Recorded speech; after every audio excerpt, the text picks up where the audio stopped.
Remember that you may one day have to use it. If ever this happens, you will have to act quickly. Make sure the container is easily accessible so that it can be launched without difficulty. Do not leave it at the bottom of a chest or under a bunk bed. The container serves to protect the life raft from shocks and weathering. You should, however, avoid positioning it in an area where there's a lot of coming and going.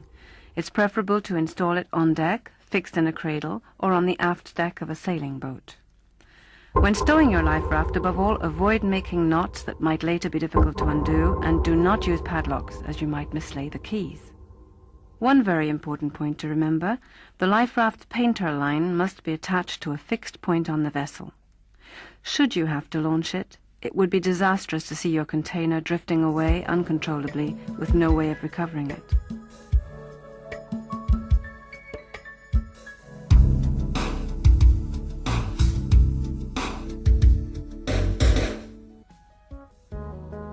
It goes without saying that before abandoning ship, you must first make every effort to save your vessel. Do not forget to send a distress signal and give your position. Before you launch your life raft, make sure that it is still solidly attached to a point on the boat. Throw the container downwind so that it does not get blown up against the boat. Pull out the painter line until you see a red mark, then give a sharp tug. The gas cylinder is pierced, the life raft begins to inflate. The gas simultaneously inflates both the two floats and the tent support. The life raft takes shape.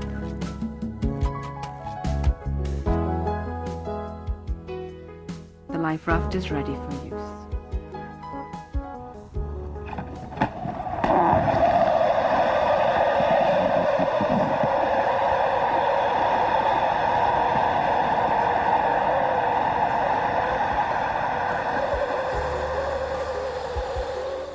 It may occur that the life raft capsizes or inflates upside down.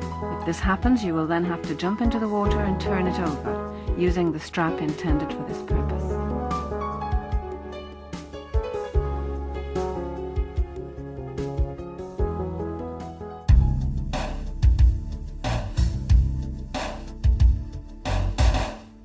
Before abandoning ship, recover as much survival equipment as you can, such as drinking water, food, warm clothes, a VHF transmitter and a GPS, blankets, medication, garbage bags and ropes. Remember that you will have to hold out until help arrives. When embarking, try to avoid jumping into the water. Instead, draw the raft up against the boat, then jump into the life raft.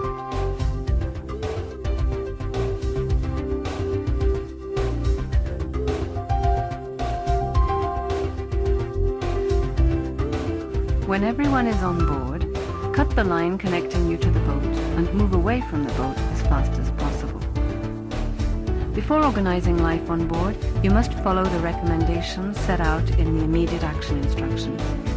The first of these is to try and remain cool, calm, and collected. Your attitude will affect the other people in the life raft.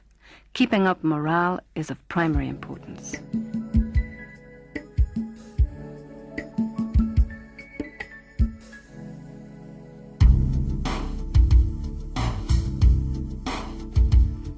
Your life raft consists of 2 watertight floats and, on the Class 2 model only, an inflatable hoop.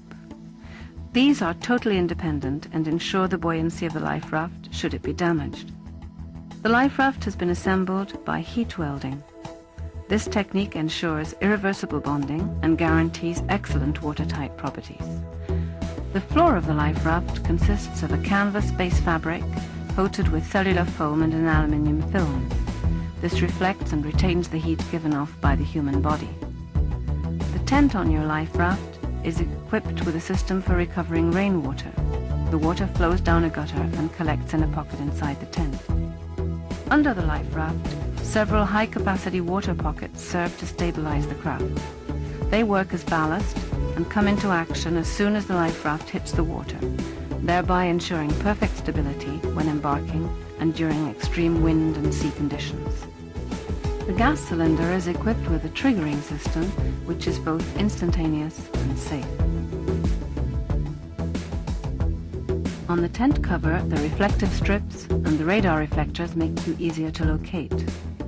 These then are already some of the reasons why you were right to choose the Zodiac life raft. Once aboard your life raft, you will find all the regulation equipment, distress signaling equipment, first aid kit, and survival rations.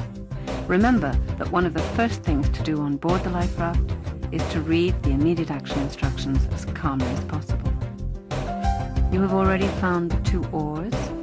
If you need to recover other passengers who are at some distance from the life raft, throw them the life belt and hoist them aboard as fast as possible.